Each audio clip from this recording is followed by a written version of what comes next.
Ninth మంత్‌లోకి పడిన తర్వాత ఒకరోజు అనుకోకుండా హెవీగా పెయిన్స్ అనేవి వచ్చేసాయి. అంటే అప్పుడు మంత్స్ నిండిపోయాయి కదా అనే ఆలోచనలోనే ఉన్నాం, కానీ డెలివరీ డేట్ అయితే దగ్గరికి రాలేదు.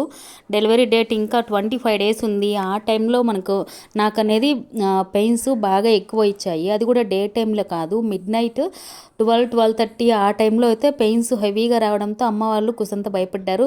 వామ్ నీళ్ళు కానీ అలాగా వేడి వాటర్ తెచ్చి నడుముల మీద పోయడము అలాగైతే చేశారు. కాకపోతే ఆ పెయిన్స్ అనేవి ఇంకా ఎక్కువైపోయాయి.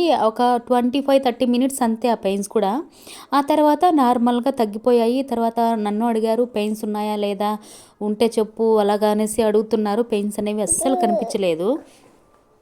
ఇలానే ఆ నైట్ అంతా కొంచెం అమ్మ వాళ్ళైతే భయపడితే నిద్రపోలేదంట. నేనైతే ప్రశాంతంగా నిద్రపోయాను.